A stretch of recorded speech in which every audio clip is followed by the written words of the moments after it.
nila ngayon? Walang patutunguhan ng investigasyon nila ngayon.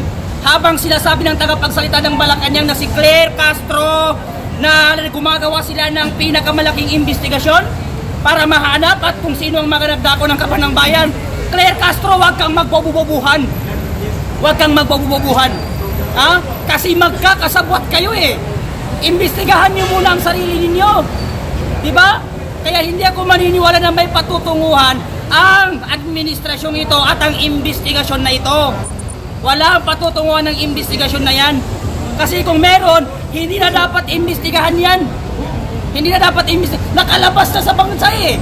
Yung mga ibang congressman na nagpapakasal sa kaban ng bayan. Nakalabas na sa bansa. Sir, anong masasabi nyo na balita po si Saldico nasa Las Vegas, na alam naman natin ang Las Vegas lugar po yan ng mga gambling capital po yan. Ano po masasabi nyo? At doon siya nandun siya ngayon sa Las Vegas. Ang masasabi ko kay Saldico, kasi itong si Saldico, matagal lang ito panahon pa ni BP Sara itong si Saldico eh. Itong si Saldico kasi masyadong popular na sa corruption.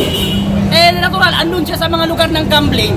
Kasi nga mga protector yan sila ng mga ganyang mga gawain. Oo. Sir, nakikita niyo po ba na posibleng maging Indonesia ang nangyayari ngayon sa Pilipinas? Yes, of course. Kailangan natin gayain yung mga Indonesia. Kasi ang mga Indonesian, mga warriors people. Habang ang mga Pilipino naman, mga keyboard warriors. Kaya wag na tayo magpakatapang sa comment section. Sumama na kayo dito mamayang 5:30 sa Edas Ride. Gayahin natin ang Indonesia. Ang Indonesia, pinabagsak nila ang gobyernong mga korupsyon. Pabagsakin na rin natin ang gobyerno dito sa ating mga korupsyon. Ilang presidente nang dumaan. Ang Pilipinas, palit tayo ng palit ng presidente. Pahirap ng pahirap ang mga Pilipino. Sino pa ba ang hihintay nating presidente na maupo? Sino pa ba ang mamumuno sa atin na hindi korupsyon? Kaya labang maaga pa, lumabas na kayo dyan at kayahin natin ang Indonesia. Pabagsakin natin ang gobyernong ito na puno ng korupsyon. Oo, mas maganda yan. Sunugin natin ang bahay ng mga congressman na yan. Gaya ng ginawa ng mga Indonesia. Hindi ako matatakot kahit mamatay ko ngayon. Hindi ako matatakot na mamatay. Hindi ko pagsisisihan na nagsasalita ako ng katotohanan laban sa mga politikong buhaya na yan. Kasi kung walang magsasalita, walang mangyayari sa ating bansa. Kaya magtulungan na lang tayo para mapatalsik ang mga buhaya na yan sa gobyerno natin. Akalanin mo, merong mga taong natutulog na hindi nakakakain? Meron palang mga anak ng kontraktor na kumakain na nagkakalaga ng 759,000? Isang kainan lang? Hindi na sila nahiya. Tapos si Jella Alonte, hindi na nahiya na mag-post sa Instagram na wala daw siyang utang na loob sa mga Pilipino. Putang ina mo! Ang mga anak ng kontraktor na hindi nahihiya kumain sa kaban ng bayan, gago, inutil, tarantado, putang ina niyong lahat. Yan ang dapat sa inyo, minumura kayo. Kaya uulitin ko, sa mga anak ng kontraktor at sa mga kontraktor at politiko ng mga buhaya, gago, inutil, tanga, tarantado. Yan ang dapat sa inyo. Wala kayong karapatang kainin ng kaban ng bayan. Oo, may korupsyon. Dapat kumura pa kasi hindi ka mabubuhay. Pero ang pinagkaiba nyo sa ibang politiko, nangungura pero may nagagawa. Kayo puro kurap, walang nagagawa. Kaya lumabas na kayo. Gayahin natin ang Indonesia. Oo, hindi tayo dapat matakot sa kanila. Hindi tayo dapat matakot sa politiko na mga kurakot. Bakit? Hindi sila magiging congressman. Hindi sila mauupo sa posisyon kung hindi dahil sa atin. Kinakailangan nila tayo. Pag oras na ng butante, pag eleksyon, hinahanap ang mahihirap. Pag ako ang nanalo, ibibigay ko ang lahat ang gusto ninyo. Merong libreng medical, merong libreng bigas. Pero pag naupo ang mga putang inang kurakot na yan, after election, hindi nila tayo naaalala. Hindi nyo ba napapansin? Makto lang ang papasukan mo. Drug test, medical, lahat kailangan. Pero pag politiko, kahit walang natapos, kahit drug addict, tinatanggap nila. Kaya ako, agree ako sa panukalang batas ni Senator Robin Hood Padilla na death penalty sa lahat ng mapapatunayan na kurakot at mga positive sa drug. Pero bakit hindi nila ina-aproban? Bakit hindi ina-aproba ng administrasyon ngayon? Kasi alam natin na Pangulo mismo natin, drug addict. Addict. Sir, anong masasabi niyo dun sa pakiusap ng mga magulang tulad ni Claudine ko na wag silang isama na ipahiya sa social media dahil hindi raw kasali yung kanilang anak sa issue tungkol po dito sa flood control? Wow! Mahiya ka naman, Diskaya, Sara Diskaya. Pinakain mong anak mo galing sa nako tapos hindi isama-sama.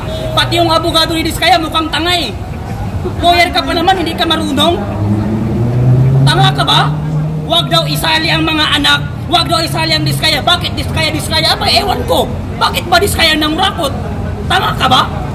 Kaya hindi kasalanan ng tao, wag mong sisihin ng mga tao na mga Sara Diskaya ang kanilang inaatake ngayon. Bakit? Habang may mga taong walang masakyan, habang may mga taong lumulusog sa baha, kahit kape wala sila, natutulog silang walang kain, abay meron palang pamilya sa likod ng bandang yun na nagpapakasasa sa kaban ng bayan. Ito na lang, mensahe po kay Sara Diskaya dahil ayon po sa isang vlog, di umano ay namataan na po siya na nasa Hanoi sa Vietnam. Oo. So ibig sabihin, guilty talaga siya. Ito ang mensahe ko sa iyo, Sara Diskaya. Kung hindi ka guilty, bakit kinakailangan mong lumabas pa ng ibang bansa? At hindi harapin ang mga kasong patong-patong na sinasampan ng mga tao sa iyo. Alam nyo, kung gugustuhin ng gobyerno na ikulong si Sara Diskaya, magagawa nila. Kasi nasa Vietnam lang eh. Si Alice Go, saan siya tagtakbo nun? Hinabol pa rin siya. Kung papipiliin ako kay Sara Diskaya, pati kay Alice Go na Chinese, mas pipiliin ko si Alice Go. Bakit? Si Alice Go, sa kanyang nasasakupan, marami siyang natulungan, nagpatayo ng eskwelahan, namimigay ng ayuda. Si Sara Diskaya, nangungurakot ang kaban ng bayan, sila lang nagpapakasarap, habang ang mga taong bayan, nagugutom. Kaya mas pipiliin ko si Alice Go kesa kay Sara Diskaya. Si Sara Diskaya, Pilipino, pero walang pagmamahal sa Pilipino. Si Alice Go, Chinese, pero may pagmamahal sa Pilipino.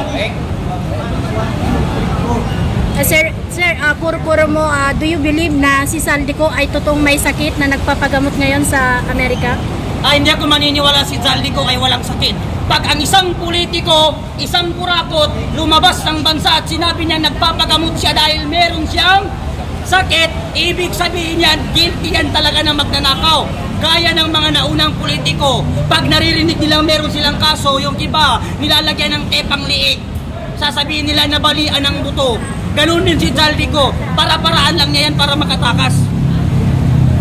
Sir, naniniwala ka ba na dapat na nating kunin ang lahat ng mga ninakaw ng mga pamilyang sangkot sa pagkoko? Yes, of course! Kailangan nating bawiin ang lahat ng kayamanan ng kaban ng bayan na ninakaw at kinain ng mga politiko at ng mga kontraktor na yan. Karapatan nating hungkatin yan. Karapatan natin imbestigahan yan. Karapatan nating hanapin kung saan napunta as a taxpayer. Lahat tayo nagbabayad ng buwis at kinakain lamang nila. Kaya dapat nating bawiin ang lahat ng mga ninakaw nila. Kailangan maibalik yan sa kaban ng bayan. Yan ang dapat nating gawin.